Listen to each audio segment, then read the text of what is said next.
Welcome to the Dom Sub Devotion Podcast. Every episode of Dom Sub Devotion is an authentic reflection of our real life in a loving 24/7 DS marriage. If you crave the passion and intensity of a power exchange dynamic inside of a deeply loving and intimate relationship, you've found the right place. You can always find more from us in the show notes and at infinitedevotion.com. Thank you for listening. Nadia, it is good to see you this morning. Oh my God, so good to be with you.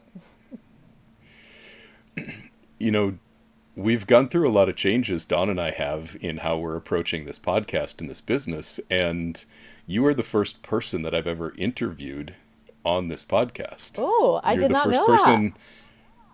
You're the first person, besides my friend Eric, who I do my other Conscious Dominance podcast with, who's ever showed up on this podcast besides Dawn. So I feel honored. I'm excited that it's you. So exciting. Yay, let's go. And one of the reasons that I wanted it to be you, to be the first one here, is there's been so much resonance between the things that you've talked about and shared over the years and the way that we've gone about this work. And I felt like there would be a really fun conversation to be had. So for the sake of all of our viewers and listeners and followers who don't know you, could you just introduce yourself to everyone and let us know who you are and what you're all about? Yeah, would love to. So I'm an embodiment and intimacy coach that, the one-liners like I help leaders become better lovers. But really what my work is about is deep intimacy. And that starts with self-intimacy and then moves into relational intimacy. And that's not just sexual intimacy, it's also emotional intimacy. It's intimacy with life, with God, with all the different elements that we interact with in this lifetime. So that's what I would say is a little bit of the work that I do. And I've been doing this now for about 11 years. So I've had a coaching practice about 11 years, but I've been working with a lot of women in this space of embodiment and sensual movement for a little bit over 15 years, even before I started my coaching practice. So one of the areas I like to focus on is really working with women to drop them deeper into their sensual and erotic aliveness. And I also work with couples to help them ignite more of the passion and the fire when it's kind of dwindling a little. So you've obviously seen a lot in doing this for 11 years, for 15 years. You've interacted with a lot of people over that time. I'm curious to hear what you have seen as some of the biggest ways that women get in their own way when it comes to being able to experience that aliveness for themselves. Yes, such a great question. So I would say the biggest piece when we zoom out away from all the nitty-gritty details of, is this about body image? Is this about a particular thing that happened in my childhood?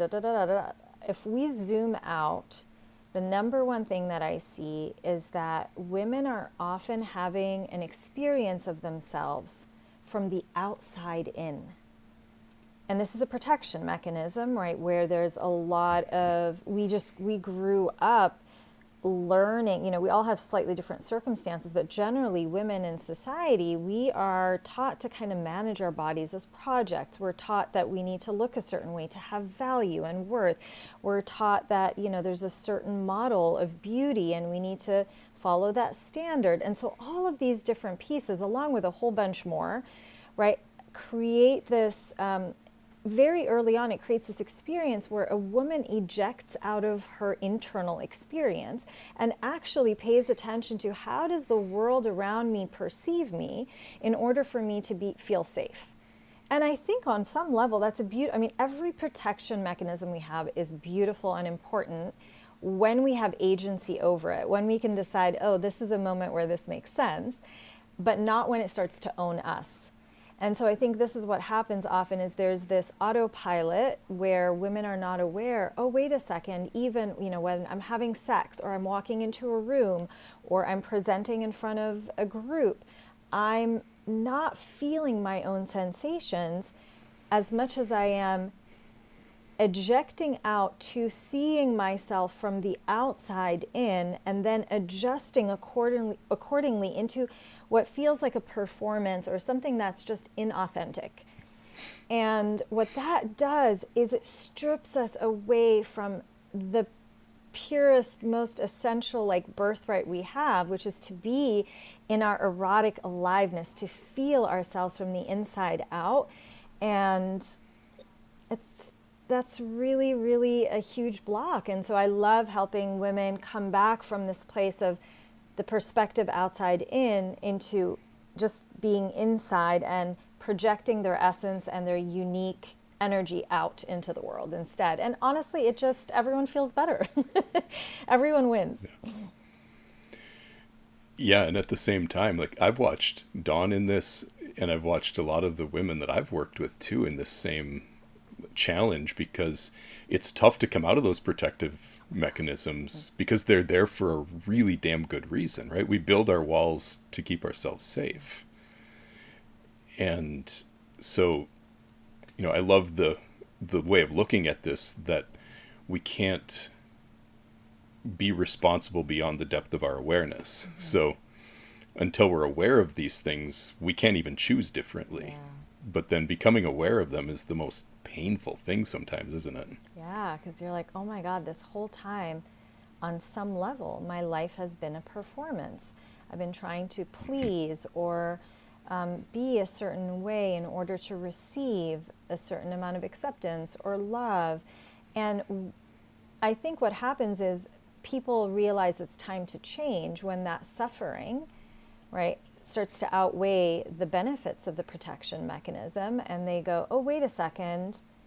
Oh, for me to have really good sex, I got to feel myself fully. I need to be unabashedly expressive, which means that I can't be worrying about what the other person is thinking. Am I in the right angle in this position? How does my stomach look? What's going on? All of these things that come up. And instead, you're so viscerally deep in the sensation of whatever is coming up. And it feels amazing because pure expression, if we think about when we look at little children running around, their pure expression is so cathartic and so honest and so truthful and just feels alive, whether they're crying because they're like, I don't want to eat the thing, right? Or if they're just squealing from joy because they're out on a trampoline bouncing up and down or whatever, right? There's just this way in which a child and that innocence and honesty just opens up our hearts. That's why we're always mesmerized by children. And so I really believe that, especially for the feminine in all of us, that it's a beautiful experience for a woman to find this place where she can just innocently and beautifully and honestly and from a raw place express herself and find the delight in that. And in turn, the great thing is she delights everyone else around her when she's in that. And so I'm always curious about people's, their own unique experience in learning these lessons, because these are tough lessons to learn. How did you, Nadia, come to recognize, I'm guessing that this comes from experience, mm-hmm. because you can't teach this stuff as cleanly as you do without having actually lived it. Yeah.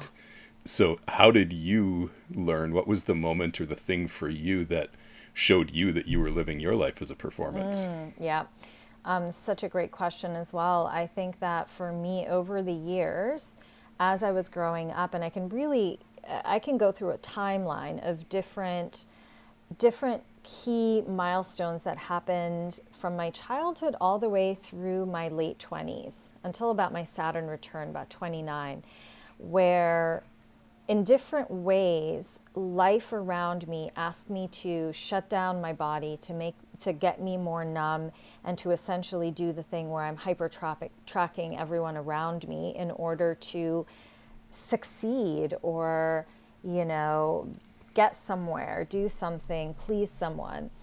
And for me, the beginning of unraveling all of that messaging off of my body into a place of open expression and liberation and erotic aliveness really started. Step one was me walking into my first ever sensual movement class.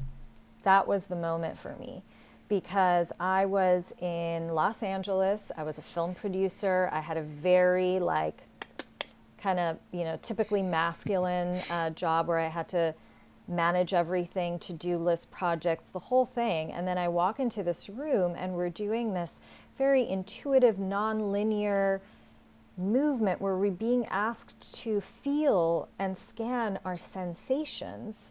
And that was this moment where I went, oh, wait, what? This is a whole new way of existing.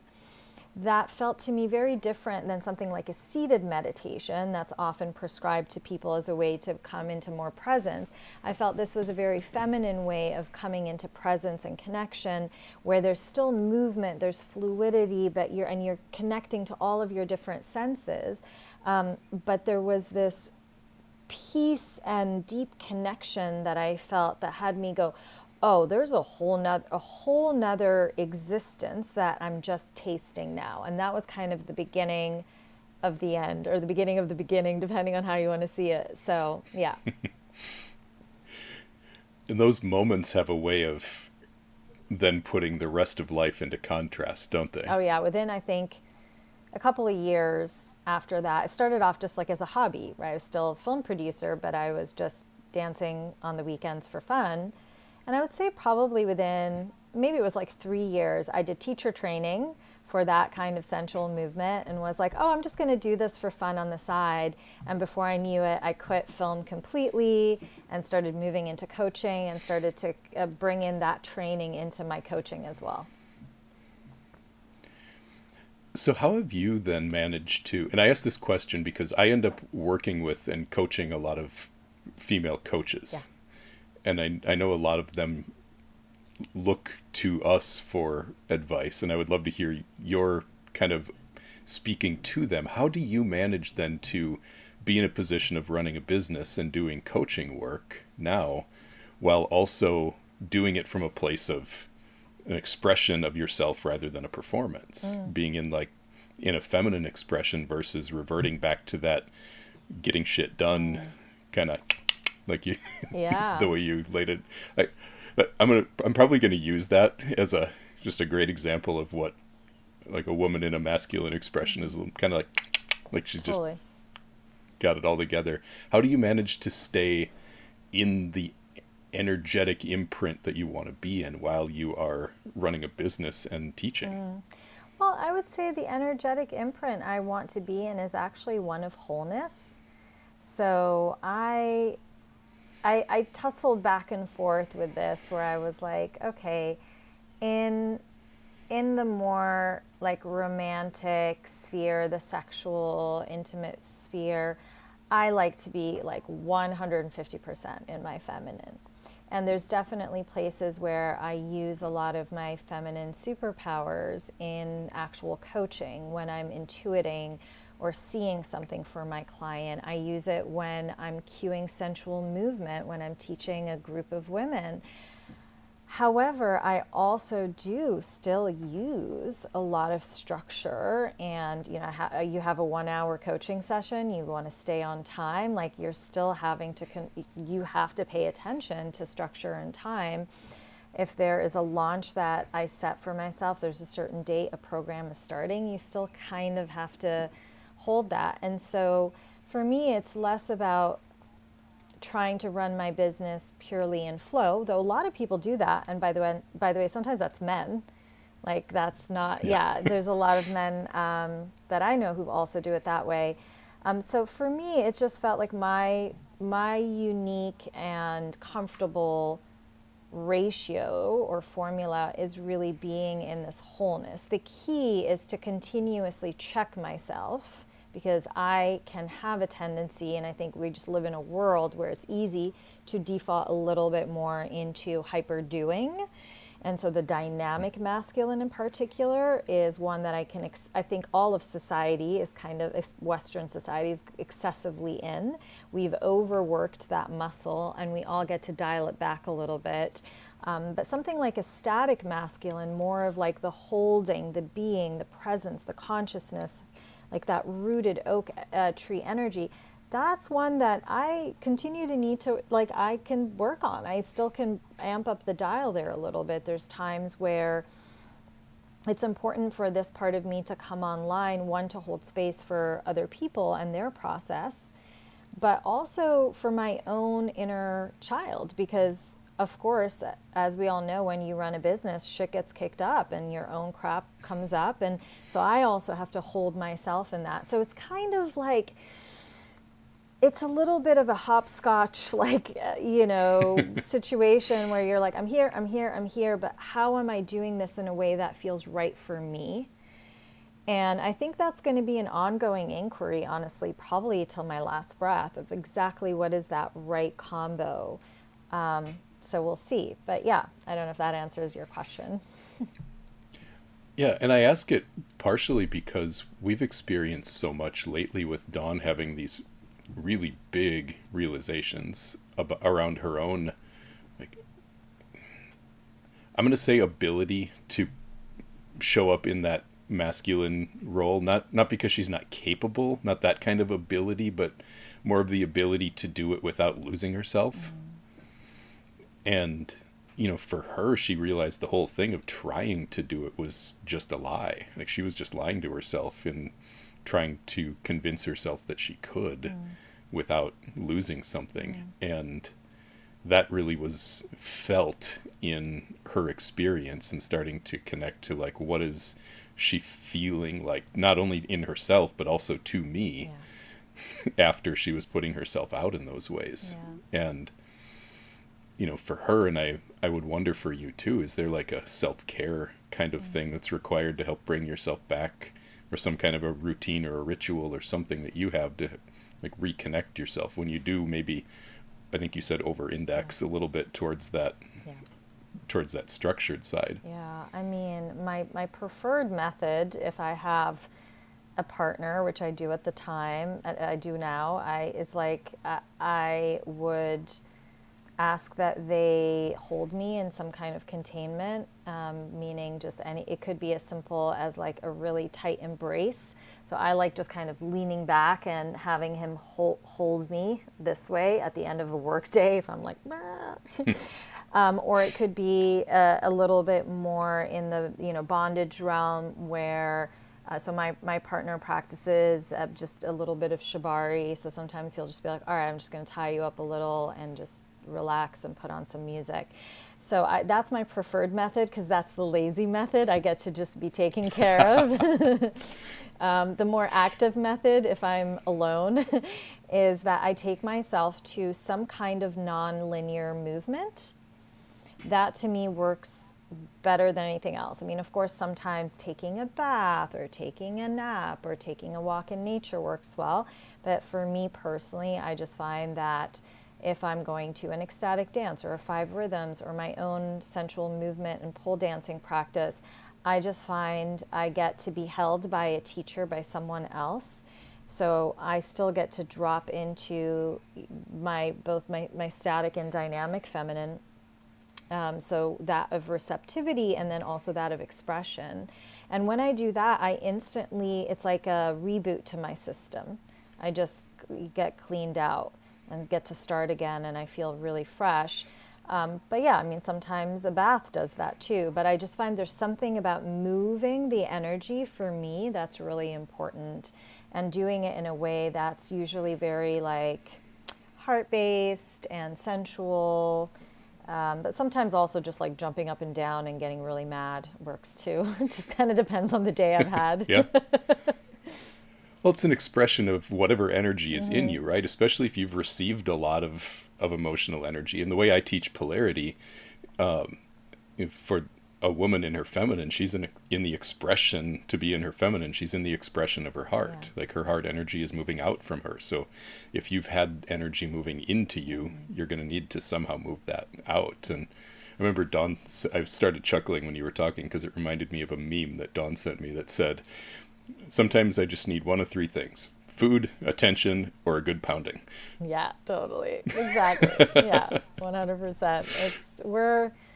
I feel like at the end of the day, both men and women are not that complicated. I know we're nuanced and have our layers, but when you really zoom out, we have just basic needs, and yeah. And it all gets fairly simple when we can do the work to unwind all of those old patterns, those inner child patterns, and tear down those walls and get really back to vulnerability and openness. That's when it can be simple. Yeah.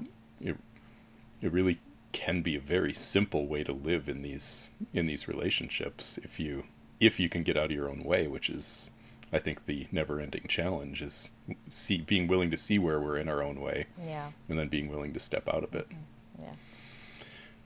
So I'm curious how you mentioned the shibari and the bondage, and I'm curious to hear just maybe in general what you felt or experienced or learned in your work around how women can go from a place of being in this people pleasing, in this hyper vigilant scanning, where I think a lot of women connect submission to people pleasing.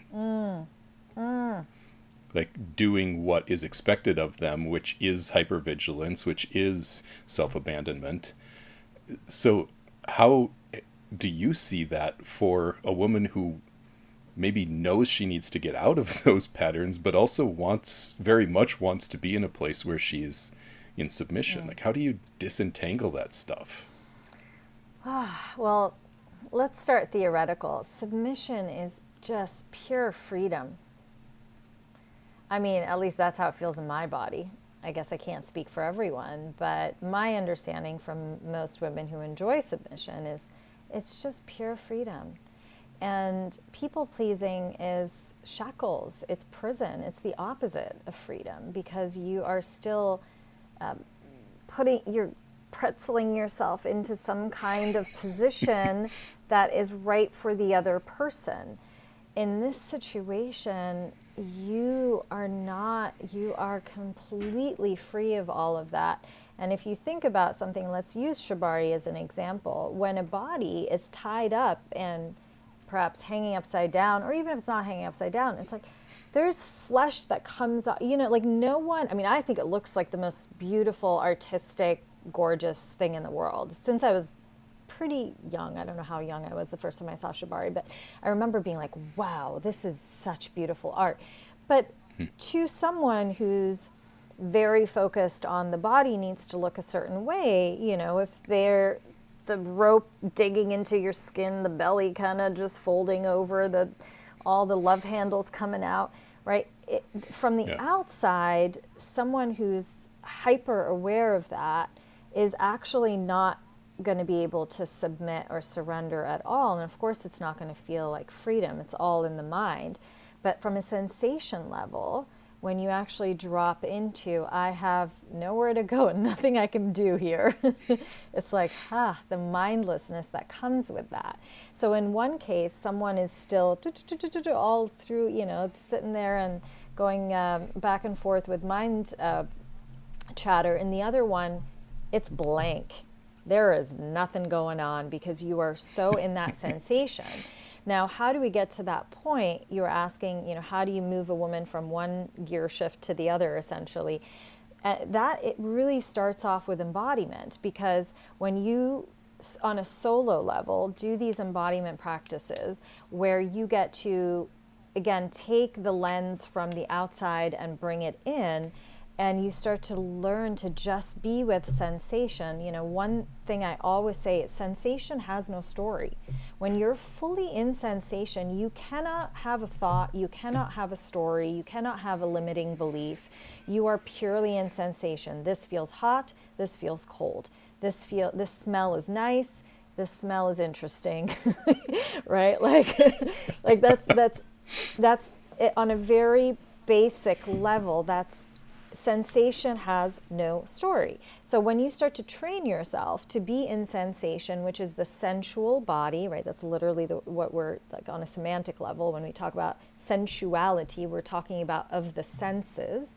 So when you're in your sensual experience, you can't also be in your mind having thoughts about how do I look in this position? Where's my belly right now? It's like, no, you're just going, wow, this is yummy or pinching me or whatever it might be doing. And that usually helps clear the mind, which feels amazing for us because we're all over mentally stimulated. I would love for you, with all of the experience you have around this word embodiment, like if you could really boil down the word embodiment for people, because I know that was one that Dawn struggled with for a long time. Like, what the hell does that even mean?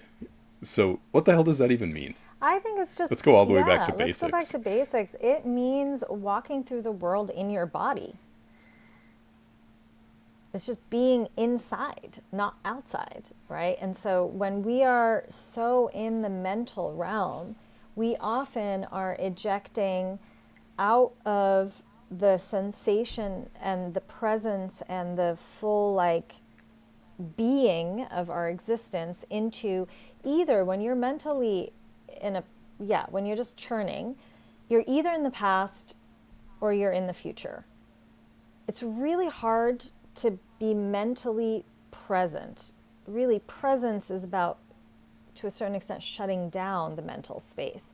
So it's really about doing that, is, okay, how can I walk through the world through the experience of my body? I'm experiencing life in the world through my body as opposed to just through my mind. So that to me is kind of the basic definition. Yeah, and you've used this like experiencing it from the inside a couple of times, and I love that language around it, to live kind of from the inside out, to first notice how it feels and then express the truth of that through, not just through talking about it. Sometimes talking about it for a woman is like the worst way for her to express herself, right? I'm horrible at this. I can go forever because I am also such a mental person. That's literally why I think life was like, here you go, this is what you need to do. Because I'm very intellectually like I go fast. Most of my partners have been like, slow the fuck down, right? So I am always mentally 10 times faster than most people. And that of course has places where that feels amazing and really gets me somewhere. And there's a lot of times where it doesn't, because I will start talking and overanalyzing and psychoanalyzing my shadow and my thing and my inner child and my whatever. At the end of the day, I've just stressed myself out more, when all I need is to go, babe, can you just do some circular embrace and just hold me, and maybe we just sway back and forth, and then I just go, and then I'm like, everything's fine. I don't need to psychoanalyze all the things. And I think that is the case for a lot of people, is that we find that mental processing is also a protection mechanism, because I'm addicted to solving problems. I have a problem. It's called trying to solve problems. As a producer or ex-producer, right? That was my inclination, and it's what I learned to do really well. And so till this day, even in my business, something's not working. I'm like, how do we fix it? Something's not working in my relationship. How do we fix it? And I have to sometimes go, pause, girl. Okay, this is not, sometimes you got to lean back and let life come in and kind of unravel it and fix it for you. But there is this hyper doing and responsibility that I've always had, that's just in my personality, and then has been amplified by society and the way that, capitalism, and we always got to do things. That is a huge challenge for me that I believe will be my life's work till the end. I get to continue to practice that. But that's also great because it helps me work with people who have that same tendency, because I really understand when I let myself go on autopilot, it's very easy to go right back into the speedy mental place. Yeah, and what I find a lot of times is that the desire, especially in women, the desire to fix something and the fixes that then get deployed are really an expression of the problem rather than a solution. Totally. Yeah. The most of our problems need to be dissolved, not solved, and it's what needs to be let go of versus what needs to be done is where usually the real solutions are. But that's tough to do, and it's tough to admit because the ego certainly doesn't like that. Yeah. And I think, we often think something is going to give us a certain feeling. So I think when we think, okay, well, once I fix this problem, I will feel relaxed, I will feel less burdened, I will be able to exhale. But often we just have to go right to the embodied state and go, okay, what can I do right now that allows me to exhale? What can I do right now that allows me to relax, and actually reverse engineer it and work backwards? But it's hard to convince yourself of that when you're in a moment where you're like, no, I just have to fix the thing. Yeah, and to me, that's why we need each other. That's why so much of this work is really meant to be done in union and in partnership, because in our experience, for Dawn to actually be able to let go of those things and set them down for good, it's required that I basically take that over for her so she doesn't have to. And then when she tries and starts stepping into it, it's really up to me to give her a little, like, nope, that's mine. Yeah. Like, you let go. I take care of this. Remember, this is how it goes. And when we can do that in union and in partnership, and then work through the letting goes together, because there's plenty to be had on both people's parts, for sure. Yeah, I mean, it's so beautiful, and I think a lot of the rest of us wish we had that. So I think that it's a beautiful and generous thing that I know that you're both, I know it's not just one way, like everyone's giving in a different way. But I think what people often, and I'm sure you've talked about this many times because I've seen you write about it online, but what people often get confused about is that whenever I've worked in a scene with a dom or with my partner doming me, it's always been my primary experience is one of so much generosity and giving from my dom. And so it's like just overwhelming to and beautiful to be like, oh, here's someone who is here to take care of me and to love me and to contain me and to give me all of the things that I want and to help heal me if there's something there. And of course, it's a reciprocal experience. Otherwise, no one would be doing it, right?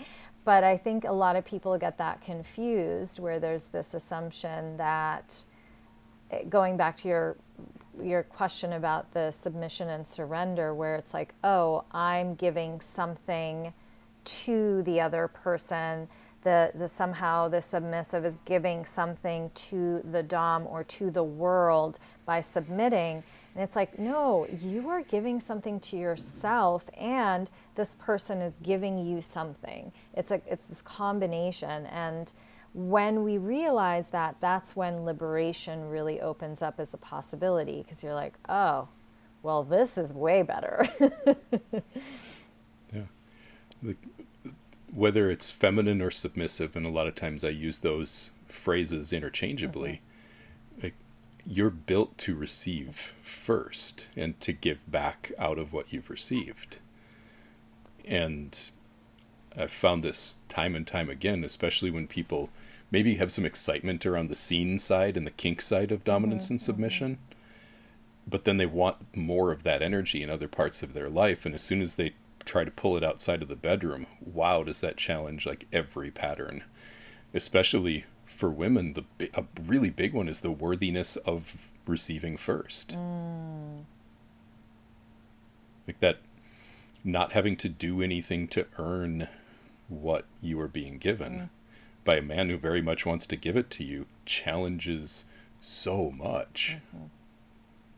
Yeah, I mean, I've been there and I've not been there. if that makes sense. Like I've had situations where I have wanted more of that, and there's times when I've had that, and for sure it does bring up like, wait a second, what? I can just lean back? Why? Something's not right. What's actually going on? If I do this, this doesn't feel safe because I've been taught my whole life that I have to earn survival. I have to earn staying alive. And that's a very deep survival mechanism. It's like, no, I got to do some things or else I will wither away. And I think it's particularly challenging for a lot of women who don't have partners, or who have partners who don't particularly want to, for whatever reason, maybe they're still working through their piece, but who don't actually want to step up into more leadership. And so then, and this is a question I even ask myself that I'm still in the inquiry of, is like, okay, how do we work with that? Because then yes, we have the desire to not do as much as we're doing, but we still kind of end up doing a lot. And when you're alone and you have to pay your own bills, and you have to do the thing to stay alive in capitalism, it's a tough spot to be in, because you're working out of your essence. You're operating not fully in alignment, but you also are taking care of yourself to, you're trying to survive. So that I come across a lot in the world of a lot of my clients, my friends, and even occasionally with myself. It's the biggest challenge that I face in my work, and the thing that I love the most is, like, I get to work with so many men who come to me and look at me and go, okay, I really want to do this, and it's really damn hard. Like, help. Because it's intensely vulnerable for a woman to submit in a relationship. That's obvious, right?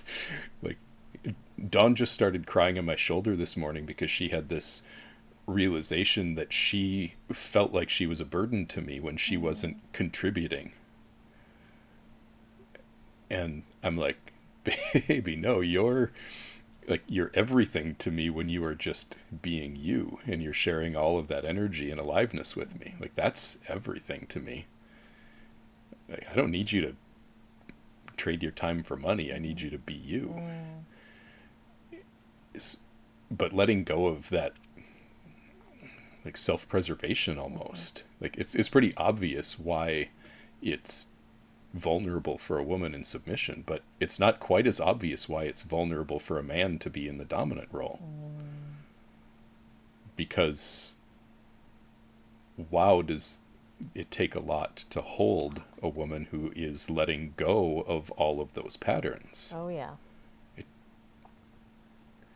And so that's my favorite part of this work, is the men that I get to work with who are wanting to step into this, like, more embodied strength in themselves.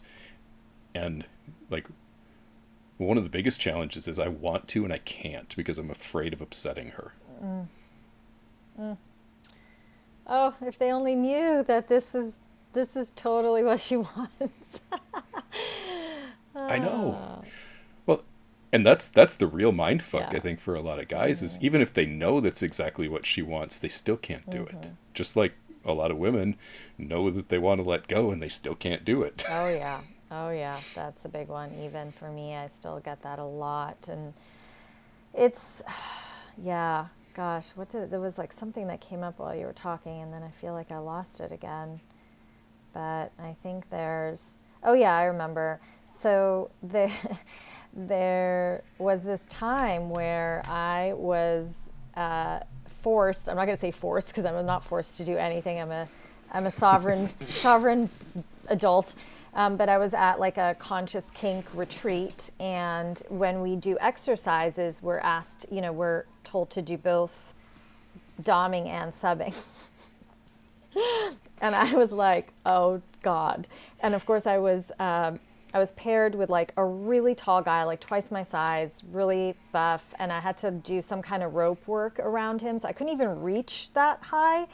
So it was kind of comical, but it was such a humbling moment for me because I realized so quickly how much work it takes to lead and to hold the energy of zero hesitancy when you're taking every single decision, like moment by moment. If you drop if you drop the commitment by 1 second and there's a moment of hesitancy, and I had a lot of them because he was very tall and I didn't know what I was doing, and it was the first time learning some technical rope tie, and I was like, oh my God, this is not my jam.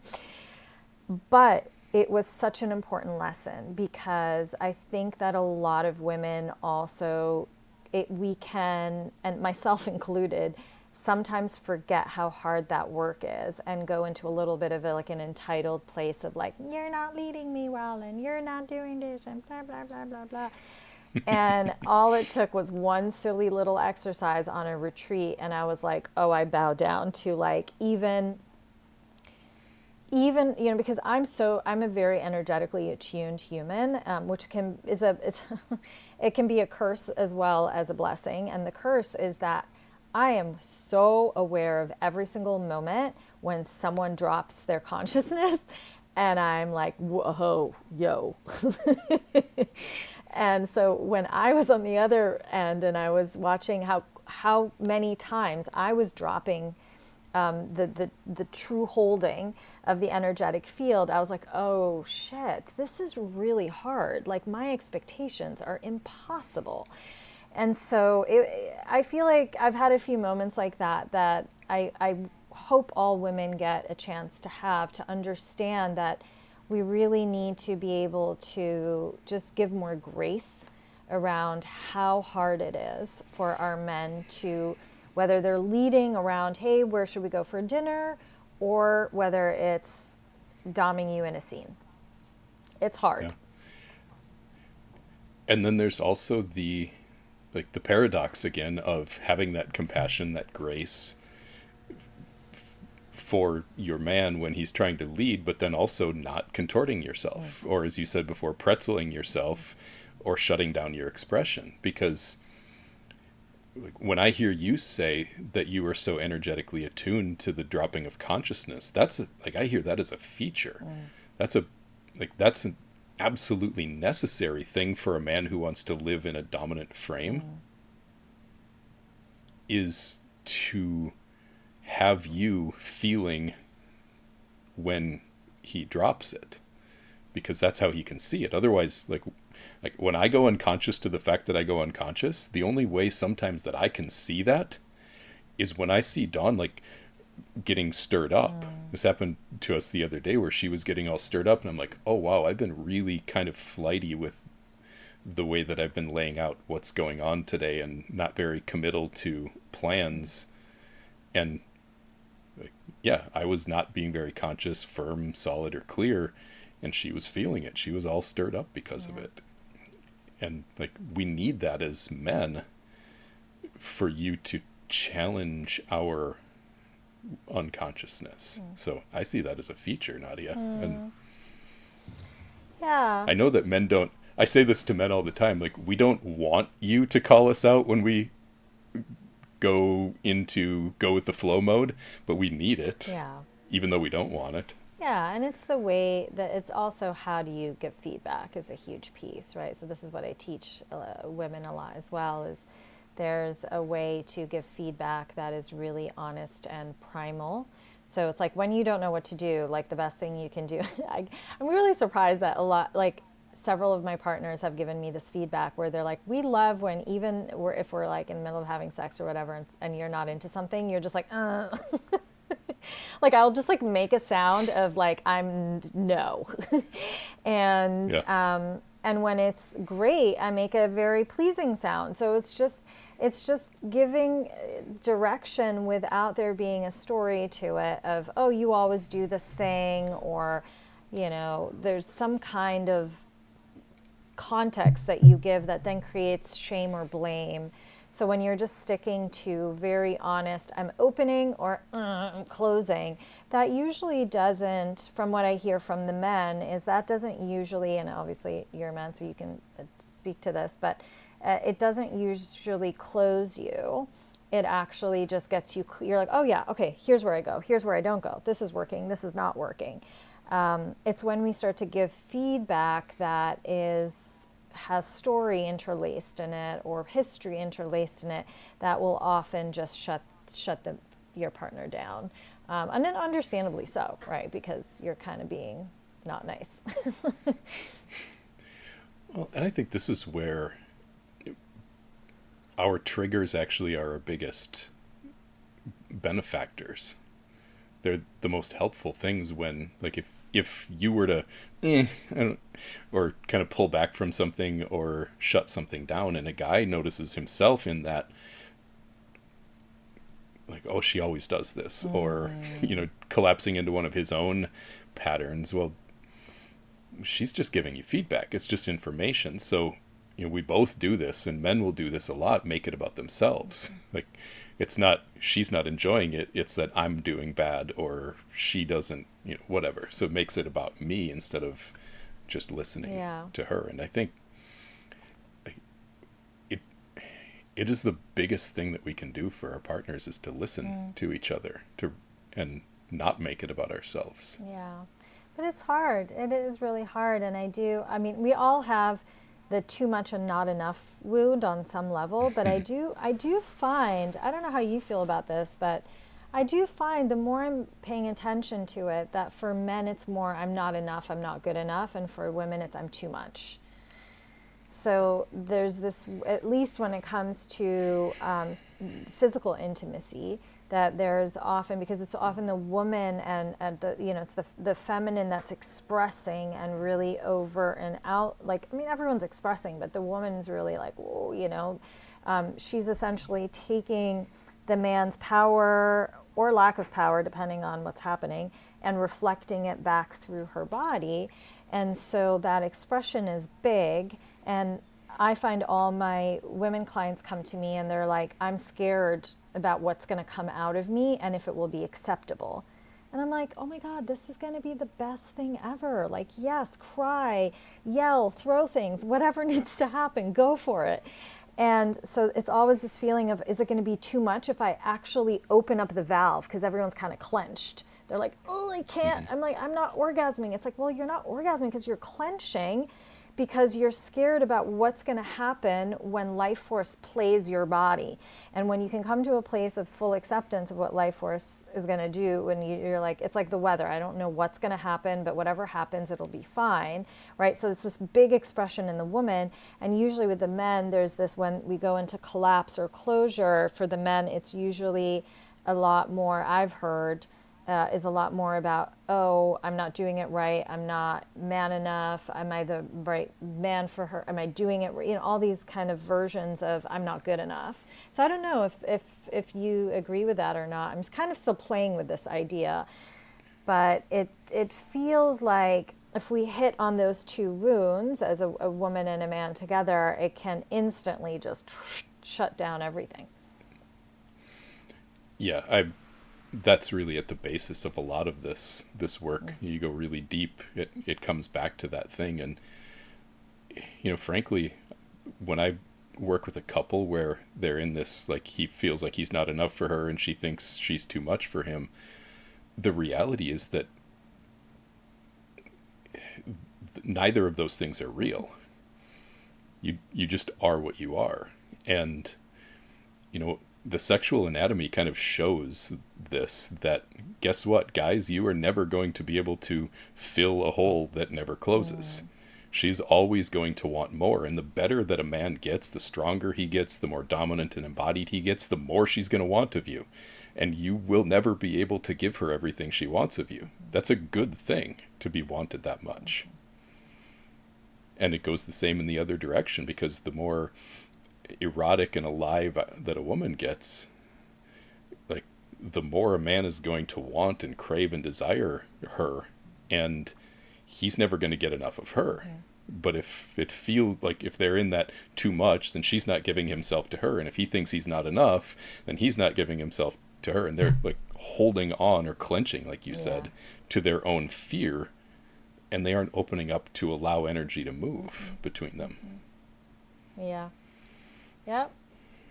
Just being with what is, which often opens up everything.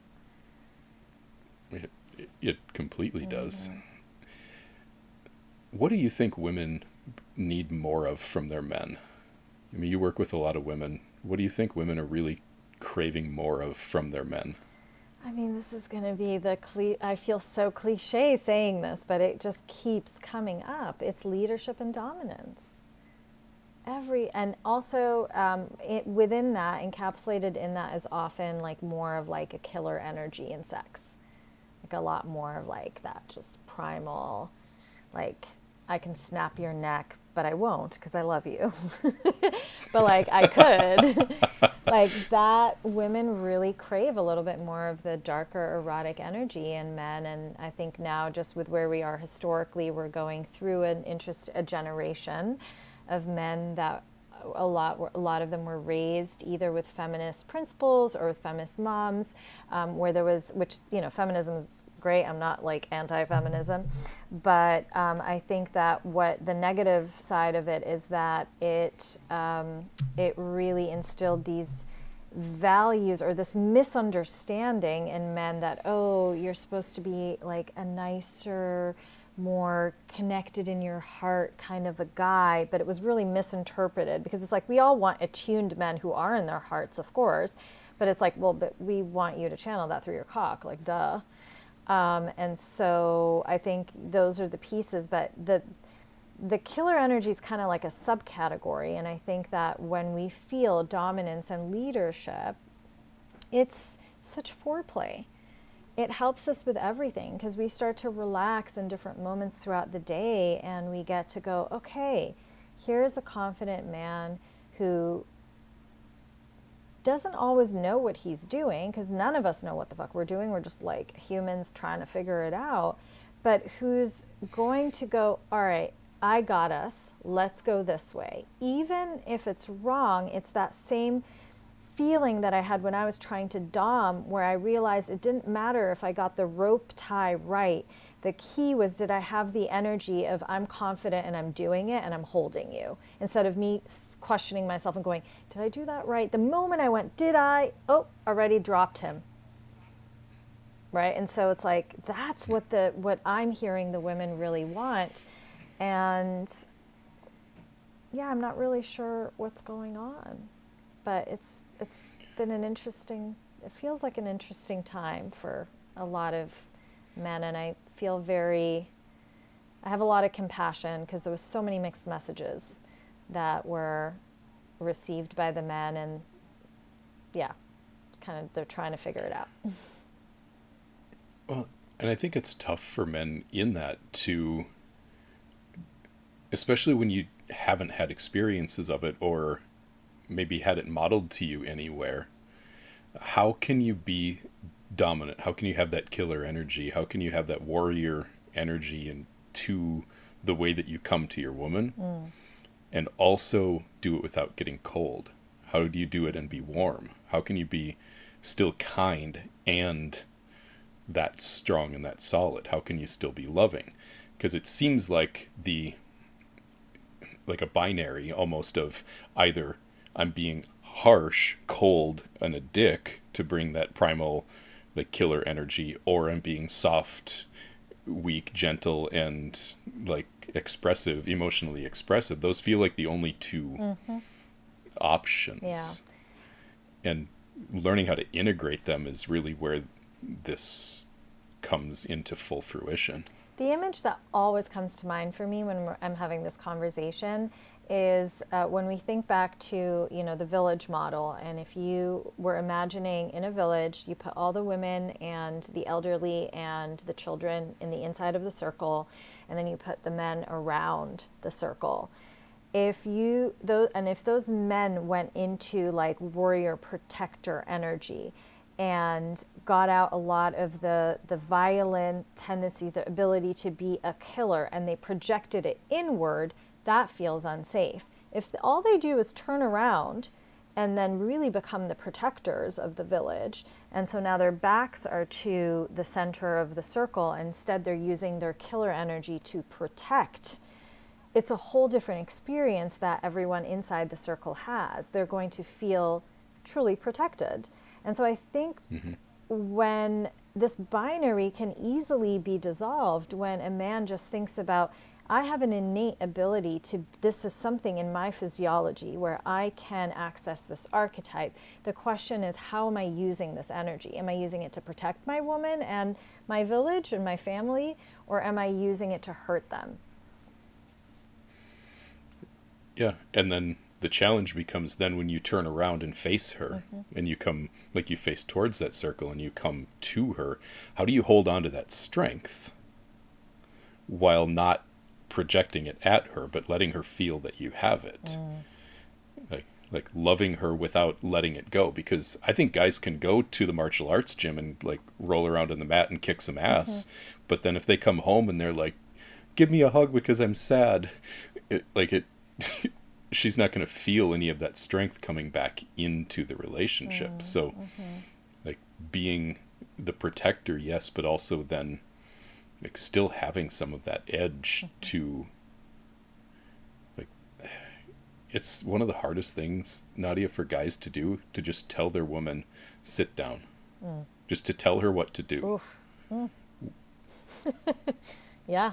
I mean, I'm having a response, but yes. And even when a woman has a response like you just did, and anyone who's watching this on YouTube, you can watch Nadia, like rewind this 10 seconds and watch the response she had just when I made that statement, right? Just telling a woman, sit down and listen to me. It's visceral. It's absolutely visceral. And if you can do that and you can figure out how to tell her what to do, while also then being attuned to, like, did she have a viscerally positive response to that, or did she have walls come up? I mean, the fact that you respond the way that you do to that shows that you have walls that are down, and there's an openness. Some women will go, don't tell me what to do. And like, that just reinforces then the fear in the partner too, of being able to bring that. So it has to be done together. Yeah, and it is really truly a dance, because for sure there are women who are still in the mental space who are not actually, and this is where I try to help them, right, before they get into the relationship, where I'm like, no, feel your body. And when you actually feel, when you start to feel more comfortable with the natural response of your body, it is rare that that's going to happen and you're not going to be like, ooh, yeah. But most of the time, there's this story of, no, I'm an independent woman, or whatever it is that's keeping them feeling like worthy or protected, that then the mental space responds and says, fuck you, I'm not going to, you can't tell me what to do, right? And of course, then if a man's not feeling confident in that, then that hits his like, oh shit, I did it wrong, and then da-da-da, and then she's not responding well to him being in his more of a childish energy, and then it kind of snowballs from there, and then it's like, oh, right? And so I really, really get it. It's difficult, but I think just going back to, one thing that came up, I don't know if this will be helpful, but when you were talking about how does the man turn around and then come to his woman with that energy, I really think if we're working with erotic alchemy, and we're working with just where our attention is in our body, and really we start to essentially move the energy how we want based on our intention, I imagine, again, I'm not a man, I don't have a cock, so this is all speculation, but I would imagine that working from the tenderness in your heart, the love you have for this woman, and channeling it down through your cock, so the expression is coming out through your cock, but it's your heart expressing, but it's expressing through your cock. The same way that I know a lot of women come to me and go, oh, I can feel erotic energy and I can feel heart energy, but how do I combine the two. And I'm like, okay, so we work on pulling up the energy from, you know, your genitals up into your heart space and gush it out of your breasts. Like that's what the woman gets to do in terms of combining the two pieces. But for the man, it's just, you know, it would be the opposite way. It's like, how can you feel like the radiating love and sensitivity in your heart, but bring it down through this powerful, like, arrow sword energy, right? That is the cock. Yep. And usually I would imagine that is well responded to. Yeah, especially if you're doing this together, right? If you're both, and this is where people have to really sit down and do this together, and it's why I think a conscious dominant submissive dynamic is such a beautiful way to practice polarity, because these dynamics also bring the communication into a very clear, you know, sometimes even to the level of a contract, where things are written out about what we are and aren't going to do, what we are and aren't okay with, and how we're going to navigate this. So then we can really make commitments to, like, what am I going to do? And then you can hold me to that by the way that you feel. And what is she being held accountable to? And then when we fall out of that, we have something that we can guide ourselves back into. Yeah. Using the structure of the dominant submissive dynamic. So, Nadia, I've loved this conversation. If people want to reach you, they want to find you, how do people locate Nadia? Well, I tend to hang out on Instagram, so my handle is just at Nadia Munla, my full name. And then I also have my good old website, nadiamunla.com. So those would be the two best ways to reach out. We'll have all that linked in the show notes. I really appreciate you being my first guest. Oh my God. And it's been a pleasure having this conversation with you. Thank you so much. I'm honored. Thanks, Nadia.